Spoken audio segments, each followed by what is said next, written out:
তো বন্ধুরা, এবার আমরা থাইল্যান্ড এয়ারপোর্ট থেকে হেনার উদ্দেশ্যে রওনা দিয়েছি। 2 ঘন্টা 10 মিনিট বাদে আপনার 9টার পথে হেনার দিকে চলে যায়। প্রিয় বন্ধুরা, যারা দেখছেন তারা অবশ্যই চ্যানেলটি সাবস্ক্রাইব করে কৃতজ্ঞতা প্রকাশের সুযোগ দিবেন।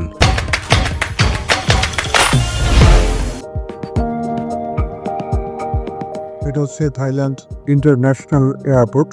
ঝকঝকে বিজ্ঞাপন সবই আছে। পৃথিবীর যত ব্র্যান্ডের দোকান আছে, যা আছে সব ধরনের ব্র্যান্ড, টোবাকোর দোকান, মদের দোকান, সব কিছুর দোকান কিন্তু এখানে আছে।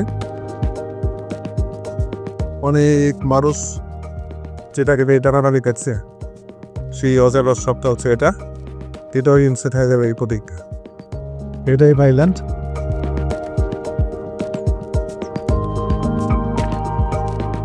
দারুণ সুন্দর নান্দনিক একটা স্থাপনা আছে, যেটা থাইল্যান্ডকে মূলত বেজের করে। থাইল্যান্ড এয়ারপোর্টের ঠিক মাঝামাঝিতে, জাস্ট ইমিগ্রেশন শেষ করার পরেই এই স্থাপনাটা দেখা যাবে। যারা বাংলাদেশ থেকে আসবেন এবং যাওয়ার সময় এখানেই আপনার চেক ইন করতে হবে, বোর্ডিং পাস নিতে হবে। ভিয়েতনাম গেলেও এখানে বোর্ডিং পাস নিতে হবে।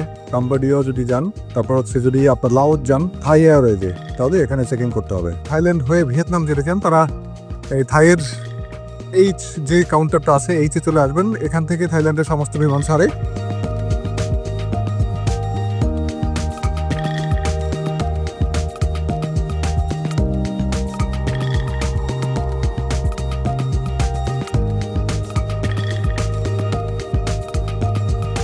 ইমিগ্রেশন থেকে শুরু করে সবকিছু শেষ করে আমরা ইতিমধ্যে কিন্তু বের হয়ে গেছি। এটা ভিয়েতনাম এয়ারপোর্ট। এখানেই কিন্তু আমাদের গাড়ি 10 নম্বর পিলারের সাথে আমাদের গাড়ি থাকার কথা।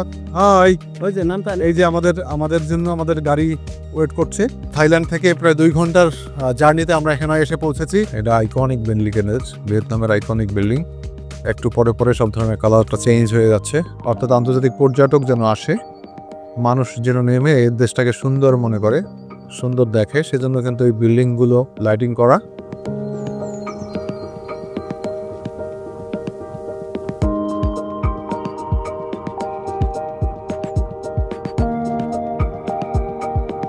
মে ফ্লাওয়ার হোটেল 3 রাতের জন্য 4 দিনের জন্য আমরা এখানে রিজার্ভ রেখেছিলাম। এটাই হচ্ছে আমাদের হোটেল, যে রুমটা আমাদেরকে দেওয়া হয়েছে। বিশেষ করে আমি একাই থাকছি এখানে যদিও সিঙ্গেল 2টা বেড, থাকবো কিন্তু আমি একাই। 2টা পানি আছে, টিস্যু আছে, এখানে একটা আলমারির মতন আছে। বাথরুমটাও বেশ ভালোই মনে হচ্ছে। এটা হচ্ছে শাওয়ার আছে, বাথরুম আছে, বেসিনটাও বেশ পরিষ্কার পরিচ্ছন্নই মনে হচ্ছে। ভিয়েতনামের রাজধানী হয়তো আমরা ঘুরছি, আমরা কিন্তু খাবার পাচ্ছি না। এখানে বাংলা খাবারের একেবারেই অভাব।